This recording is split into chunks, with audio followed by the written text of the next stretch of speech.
ngày bận ẩm tốt mình thì bay màu xanh bay đồ làm được ra nè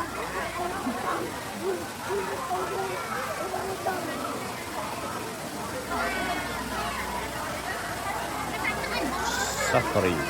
xuân sạch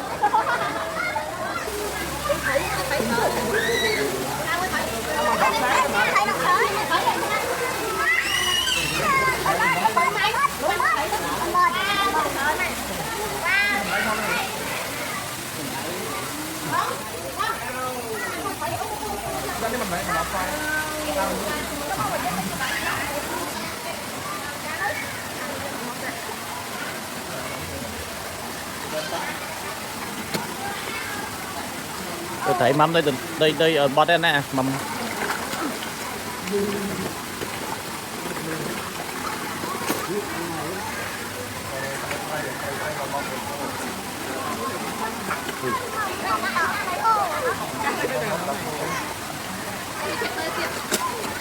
mắm đây bọt rồi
Ini baru kan ya kita timok ya.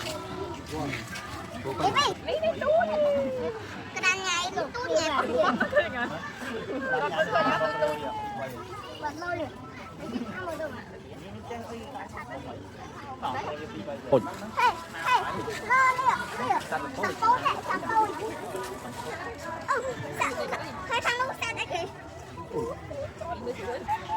Semput. Tôi chuối chấm đó nè.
Grill kìa, grill ô nè bọc nước đi ta. Đúng không?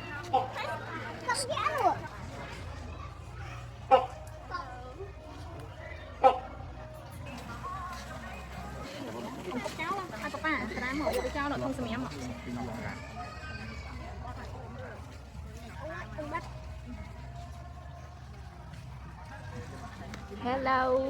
Hello. Hôm nay mình không chua làm tên nó. Hello bia. Hello bia, go bia. Ba cái món. Ôi Cái nhà mình cho chi ra.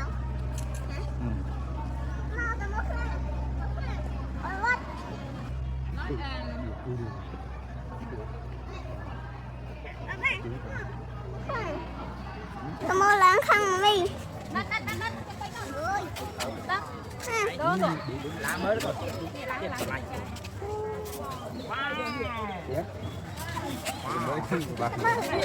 mưa nào tiệt em mới tất ba nó khai nó nuốt đấy thôi. Máu rồi lột máu rồi. Ôi tay cô mà. Ba cho tôi tao. Nhìn đây đấy. Nó, ở cái bài cô. Bạn tiền được em ngoặt được bài cô này. Tiền. Là sẽ lăn hóm á.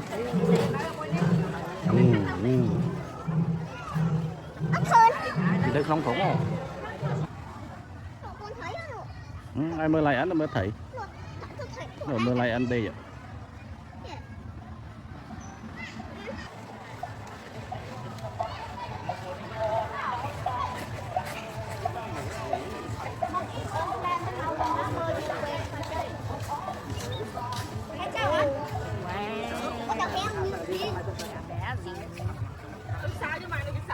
Hey, yeah.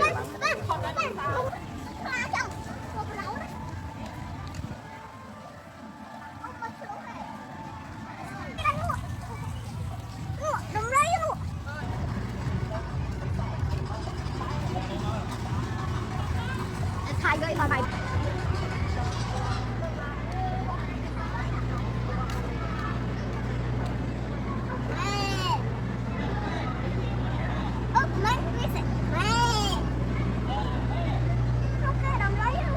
Chị xe ở đây nè.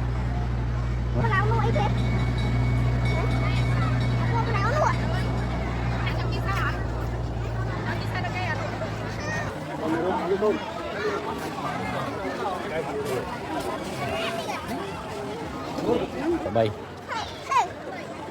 Hey, mama, cọc cái bẫy á, cái bẫy. Được không? Không đi được. Tao vậy.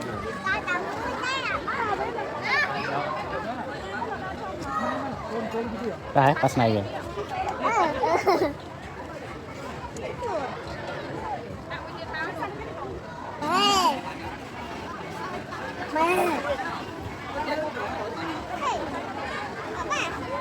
Mẹ chị chè vải bọc chứ luôn. Mẹ chè vải bọc. Dạ tôi đi ạ.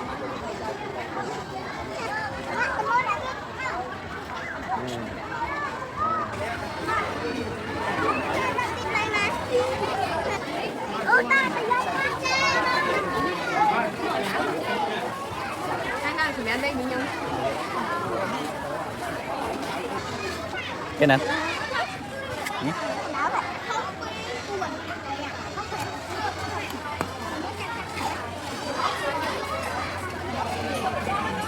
Hả?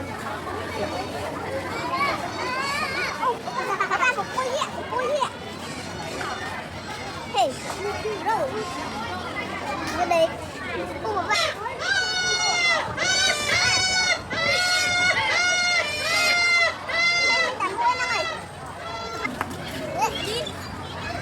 Sao vậy anh hãy tập Tới đây à? Tôi nhớ tới đây đâu vậy? Gai đây.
đầm rây lòng thôn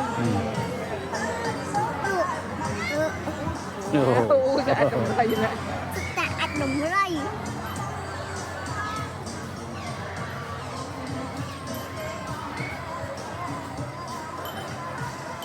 kita không xa trốn À nè. Ồ. đầm rây Chở nó nè, sao ai đầm rây.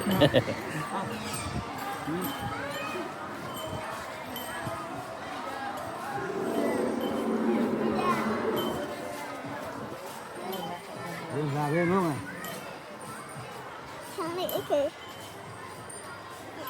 này kì Đọp này.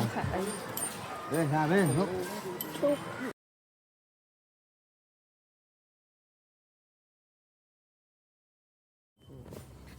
Đi để một cái lũ ăn sơn này.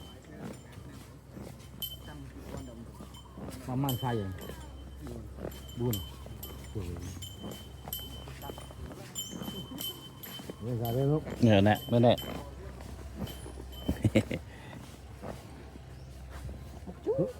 Ồ.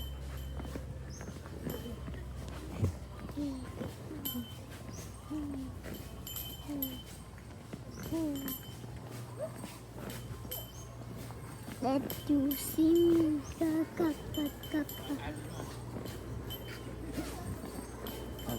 Anh không chân viết rồi lại. Ừ, này là không rồi.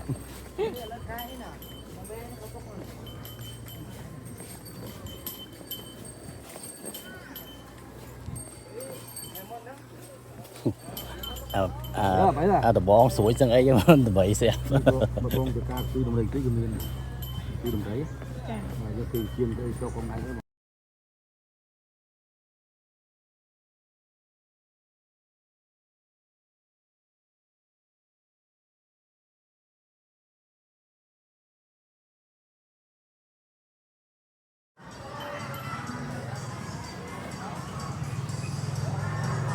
Chi đầm rây lên đừng bò. Nè. Are you happy? Chi đầm rây happy? Ồ. Được trà na này đây.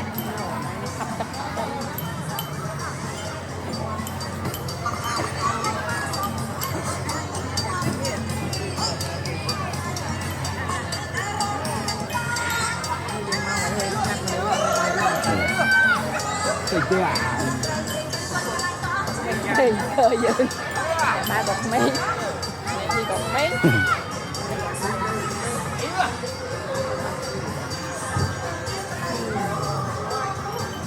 Đây là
Nhiều vô ai rồi còn lại ông cùi rồi ai ra bắt làm bay làm rồi chạm tay nhau từ trước ba năm cùi rồi đây vào đấy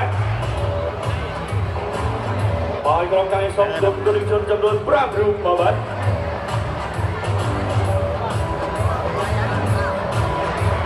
rồi bàn vào đấy បាទពិតជាពូកែមែន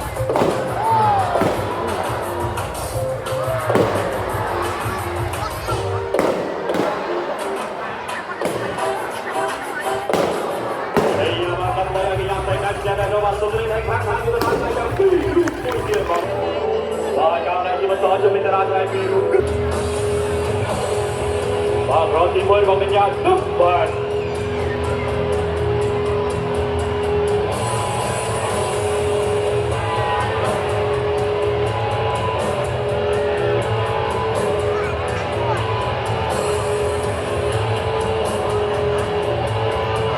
កញ្ញានវត្តគ្រប់ចាយហើយណាបន្តមានបោកទៅទេបាទរកទី1របស់ Mr. Peter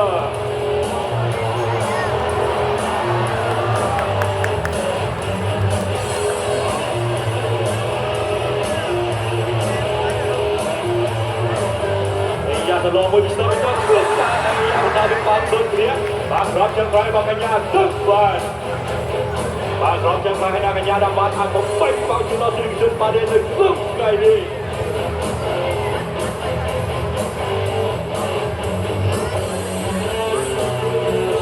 បាទយ៉ាងណាបានគ្រប់ហើយហើយយ៉ាមកមិនត្រូវទៅទេបាទក្រោបចង្រៃមកពីស្ទើពីស្ទើបាទពីស្ទើទៅជាមកក្រោបចង្រៃហើយណាបាទបាទពីស្ទើឡោវិញ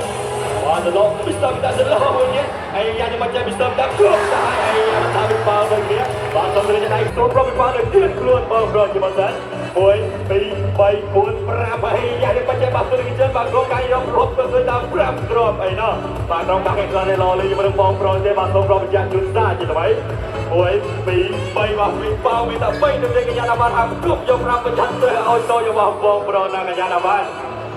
បាទហើយក៏អត់យកបាទគ្រាប់ទី1របស់កញ្ញាណាបានខ្ញុំរាប់ជូនតាមដល់1 2អីយ៉ាបាទពិតជាពូកែមែនទេបាទគ្រាប់ទី1បាទតែបានពីគ្រាប់បងប្រុសដល់សប្បាយចិត្តមែនទេតែមិនទាន់អើបាទបងប្រុសបាទគ្រាប់ទី2 1 2 អីយ៉ាបាទតែបាន2គ្រាប់ហើយណាបាទអីយ៉ាយ៉ាងមិនចេះកញ្ញាណាបានបាទបងប្រុសបាទកថែជើងឲ្យបងបន្តិចបាទអីយ៉ាយ៉ាងមិនចេះកញ្ញាណាបានបាទចាក់ពីគ្រាប់ចុងក្រោយរបស់កញ្ញាចាក់ពីគ្រាប់តែគ្រប់កាយជុំតាមឲ្យណាបាទបាទគ្រាប់ចុងក្រោយណាបងប្រុសជុំរាប់ជូនតាមដល់1 2 បាទក្រុមការងារប្រតែលោលីជាមួយនឹងបងប្រុសនោះទេហើយយ៉ាងនេះមិនចេះអត់ត្រួតទេកញ្ញាដល់បានបាទក្រុមចុងក្រោយហើយខ្ញុំរកជូន1 2 3ហើយយ៉ាបាទពិតជាពូកែទៅបាទសូមលេងដៃខ្លាំងជូនកញ្ញាដល់បានកញ្ញាដល់បានទូរូបទាំងនេះបន្តរៀបរាប់ខ្ញុំបានសូមរៀបរាប់ពីជីវប្រវត្តិរបស់បងប្អូនត្រួតរួចឲ្យទស្សនិកជនបានដឹងជាមុនសិនហើយតម្រូវចូលចិត្តរឿងទៅយើងក្រុមចាំពី30តម្រៃរហូតដល់50តម្រៃហើយដល់បាន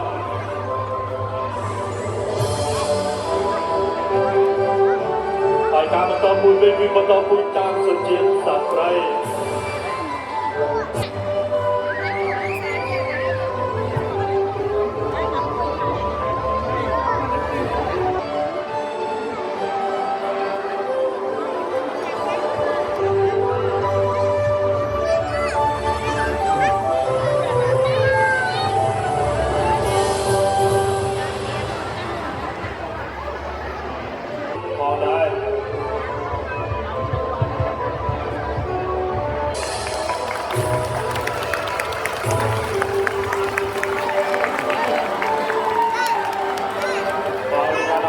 តែមកខាងរូបរបស់គេការតែស្រស់ស្អាតជានិយាយ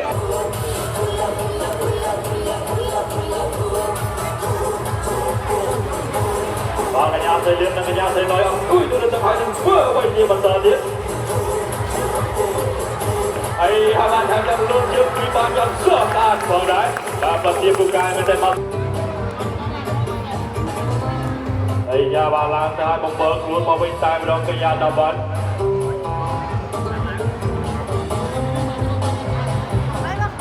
ហើយយ៉ាបាទពិតជាកែមែនតើកញ្ញាបានមកបំពើខ្លួនប្រជុំឲ្យធ្វើអ្វីជាបន្តទៀតហើយយ៉ាថាតែរាប់ជើងមុខជើងក្រោយបានយ៉ាងស្រស់ស្អាតផងដែរ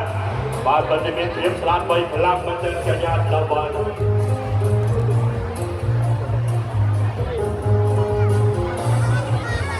បាទពិតជាកែខ្លាំងមែនតើកញ្ញាបានមកសូមទូលេងយ៉ាងដៃខ្លាំងជូនបាទខ្ញុំរកសិនប្រាប់ជាមួយជឿនកញ្ញាពុកលោកទូមុនតែណាបាទ ចាប់បោលលឿនទៅតាម្ដងកញ្ញាពុកលោកបាទកញ្ញាពុកលោកគប់តែពុកទី1ត្រាក់តែម្ដងបាទរំទី1របស់កញ្ញាពេញលឿន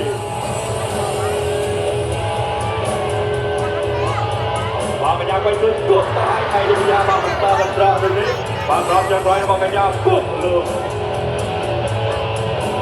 បាទកញ្ញាពុកលោកគប់តែហើយកញ្ញាបន្តបន្តពីរំតែដល់កញ្ញាពុកលោកបាទរំចុងក្រោយរបស់កញ្ញាពេញលឿនបាទកញ្ញាពេញលឿនលើកមកទៅលើតែម្ដងបាទកញ្ញាពេញលឿនគប់តែហើយកញ្ញាបាទពុកត្រង់ហើយយ៉ាបាទកញ្ញាពុកលោកលឿនជើងទៅឡងតែម្ដងបាទចូលដល់បងប្រុសទី2កញ្ញាពុកលោកធ្វើបីជាបន្តដល់បងប្រុសហើយយ៉ាបាទកញ្ញាពុកលោកចាំសរសៃជូតដោយបងប្រុសទី1ដែរណាបាទចាំបងកញ្ញាពុកលោកលើកជើងទៅឡងតែម្ដង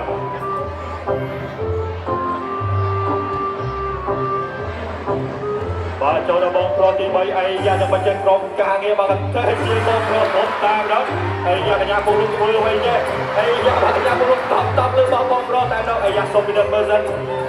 អីយ៉ាបាទមានបញ្ហាអ្វីទៅទេបាទតើកញ្ញាពុកលោកធ្វើវិញជាបន្តទៀតអីយ៉ាបាទថែមទៅរត់ជើងចូលដល់ទីកញ្ញាពុកលោកបាទគាត់តាមបងប្រុសហើយបាទកញ្ញាពុកលោកលើកជើងកន្លងតែម្ដងបាទផុតមួយផុតពីរទៅតាមក្រោយពីទៀតផុតមកផុតកញ្ញាពុកលោកហើយយ៉ាងយ៉ាងម៉េចទេបាទផុតមកផុតកញ្ញាពុកលោកហើយយ៉ាងម៉េចទេកញ្ញាពុកលោកផុតបាទហើយយ៉ាងផុតជើងក្រោយមួយទៀតហើយយ៉ាងផុតមួយទៀតបាទសូមលេងដៃខ្លាំងជួបកញ្ញាពុកលោកមួយទៀតបាទកញ្ញាពុកលោកសុទ្ធទៅហើយយ៉ាងជ្រុំចូលកញ្ញាបាញ់ដូចបាទចូលពុកទៀតពុកតែមែនទេបាទប្រាប់ទី1របស់កញ្ញាស្រីហើយបាទកញ្ញាស្រីnóiលុបឡើងលឿនតែម្ដងហើយកញ្ញាស្រីnóiសុទ្ធទៅហើយហើយបាទពុកជាមួយនឹងគូទីតែម្ដងបាទប្រាប់ទី1របស់កញ្ញាស្រីកែវហើយបាទកញ្ញាស្រីកែវទៅហើយយ៉ាងមិនចេះបាទសុទ្ធជើងក្រោយតែម្ដងកញ្ញាស្រីកែវបាទចូលចូលសុទ្ធជាមកវិញតែម្ដងបាទពិតជាការចាំទីមែនតែកញ្ញាបាយទេបាទក្រុមទី1របស់កញ្ញាស្រីលៀបអីយ៉ាងមិនចេះកញ្ញាស្រីលៀបលេងខូចគេតែម្ដងអីយ៉ាងកញ្ញាស្រីលៀបសុទ្ធតែយ៉ាងបាទពិតជាការមែនទេ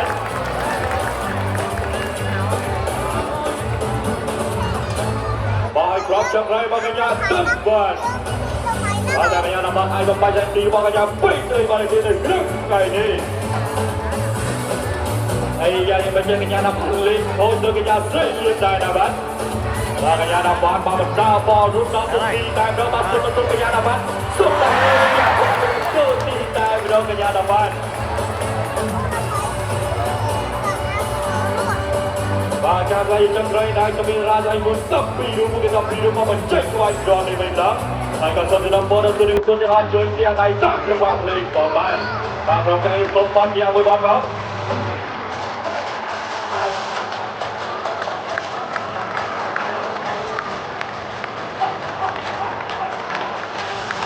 បាទ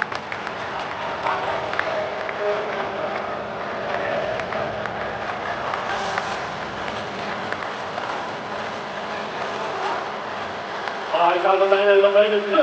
បានទីដល់ទីបញ្ចប់បងដែរពលិតវិញហើយគឺនឹងជឿទាំងអស់ខ្ញុំក៏សូមថ្លែងអំណរអគុណដល់ទូនីវិជនទាំងអស់ដែលបាន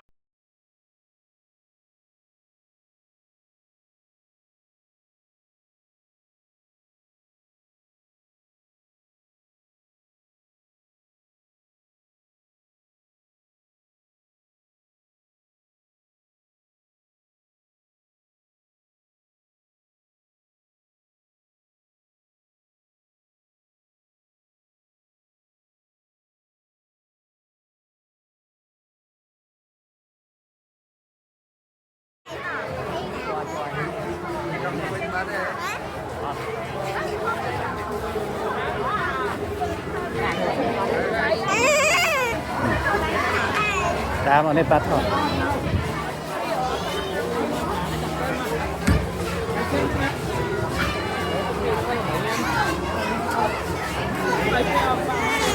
Hãy subscribe cho kênh Ghiền Mì Gõ để không bỏ lỡ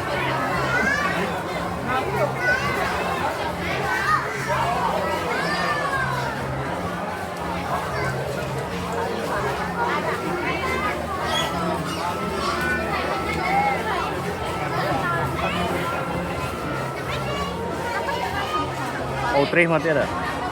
ណានេះអូតែឲ្យតែអត់មកទៅអត់មក nhìn bảo đặt lo anh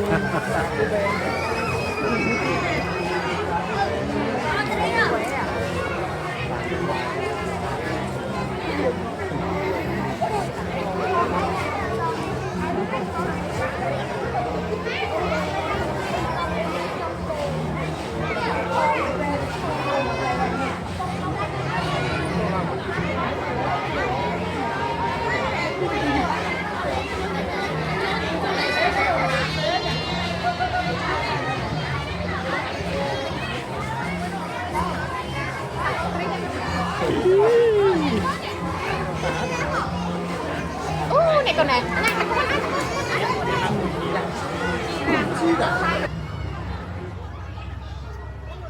anak bawi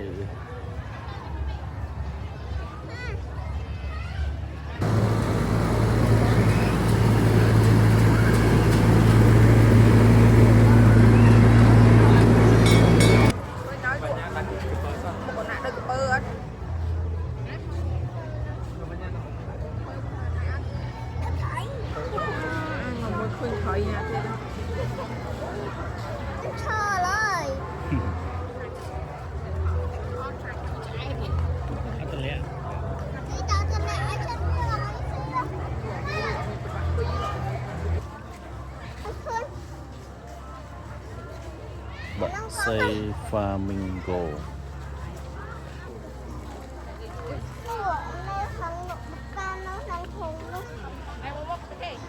lấy phi không đã lấy phi cho phấn tích sao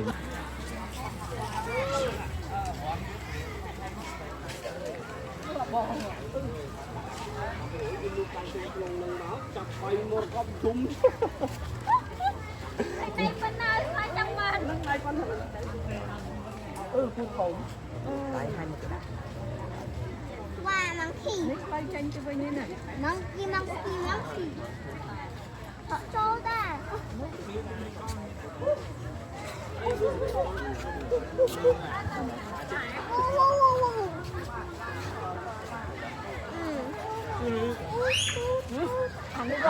tôi thật tê lươn nó đi Bye bye. Bye tôi.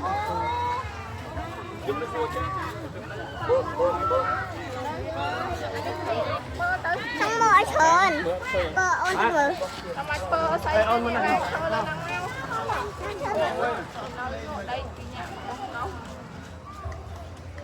Con. Sườn. Chanh nói nụ nó phi việt nó nè chờ này Bác con vía. ô xin pa gỡ này hello lên trong xây chơi trong